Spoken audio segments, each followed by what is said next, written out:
नमस्कार। आज हम बात कर रहे हैं राइड हेलिंग की दुनिया से जुड़ी एक ताजा खबर के बारे में।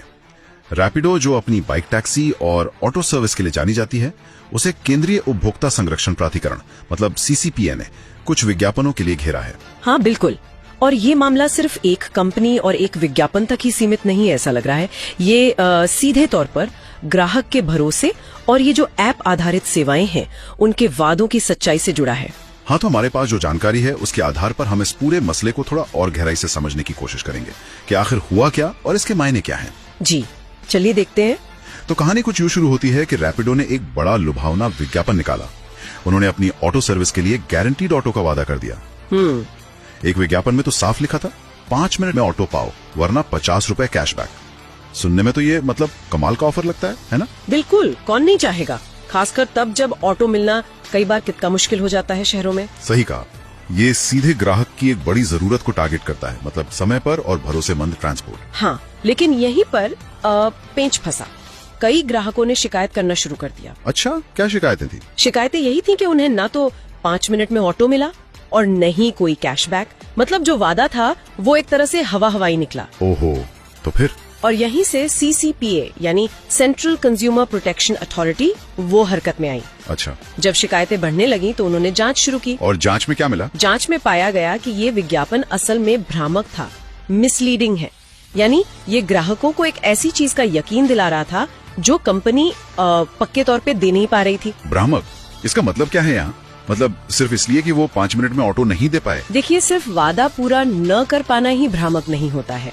कानून की नजर में जब आप गारंटी जैसा कोई भारी शब्द इस्तेमाल करते हैं तो उसका मतलब होता है कि आपके पास उस वादे को निभाने का एक मजबूत आधार है, एक सिस्टम है। अच्छा। जांच में शायद यही बात सामने आई कि रैपिडो के पास हर स्थिति में हर ग्राहक के लिए 5 मिनट के अंदर ऑटो उपलब्ध कराने की वो पक्की वाली व्यवस्था नहीं थी।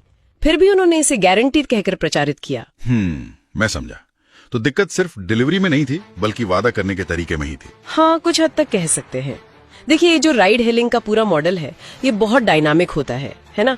ट्रैफिक है, ड्राइवरों की उपलब्धता है, डिमांड सप्लाई का खेल है, ये सब चीजें तो लगातार बदलती रहती हैं। हाँ, ये तो है। ऐसे में हर बार हर ग्राहक के लिए 5 मिनट जैसी इतनी सख्त समय सीमा की गारंटी देना शायद ऑपरेशनल लेवल पे बहुत चुनौतीपूर्ण हो। तो विज्ञापन में इस अनिश्चितता को आप कह सकते छुपाना या फिर भी गारंटी शब्द का इस्तेमाल करना, यही शायद उसे भ्रामक बना गया। सही बात है, ये ग्राहकों की उम्मीदों को गलत दिशा देता है। बिल्कुल। तो इस भ्रामक विज्ञापन का नतीजा क्या निकला फिर? CCPA ने क्या एक्शन लिया? CCPA ने रैपिडो पर 10 लाख रुपए का जुर्माना लगाया है। 10 लाख? जी। अब ये रकम शायद कंपनी के साइज के हिसाब से बहुत बड़ी ना लगे, लेकिन इसका जो सांकेतिक महत्व है वो बड़ा है। और साथ ही उन्हें उन ग्राहकों को रिफंड देने का भी निर्देश दिया गया है जो इस वादे के चक्कर में कह सकते हैं परेशान हुए। अच्छा, रिफंड भी देना होगा? तो इसका असर क्या सिर्फ रैपिडो पर ही पड़ेगा या बाकियों के लिए भी कुछ मतलब है इसका? नहीं, बिल्कुल नहीं। जैसा हमारे स्रोत भी इशारा कर रहे हैं, ये फैसला सिर्फ रैपिडो के लिए नहीं है। ये ओला, उबर और इस तरह की दूसरी सभी जो ऐप आधारित ट्रांसपोर्ट कंपनियां हैं उनके लिए भी एक तरह की सख्त चेतावनी है। क्या चेतावनी? संदेश साफ है, आप ग्राहकों को लुभाने के लिए ऐसे बड़े बड़े वादे नहीं कर सकते जिन्हें आप हर हाल में निभा ना सकें। मार्केटिंग में जिम्मेदारी और पारदर्शिता बहुत जरूरी है, खासकर जब आप गारंटी जैसे शब्दों का इस्तेमाल कर रहे हो। ग्राहकों को गुमराह करने की कीमत चुकानी पड़ सकती है, सीधी सी बात है। यानी अब कंपनियों को अपने विज्ञापनों और वादों को लेकर ज्यादा सावधान रहना होगा। ये मामला कहीं न कहीं ग्राहक के अधिकारों को भी मजबूती देता है ना? बिल्कुल। अंततः ये सब भरोसे का ही तो खेल है। अगर कोई ऐप गारंटीड सेवा का वादा करता है तो ग्राहक उस पर विश्वास करता है, अपनी प्लानिंग उस हिसाब से करता है। हाँ, करता है। और जब वो विश्वास टूटता है तो न सिर्फ ग्राहक को परेशानी होती है बल्कि उस कंपनी की साख पर भी बुरा असर पड़ता है। तो इस पूरे मामले का सार यही है कि भाई विज्ञापनों में सच्चाई और पारदर्शिता सबसे ऊपर होनी चाहिए।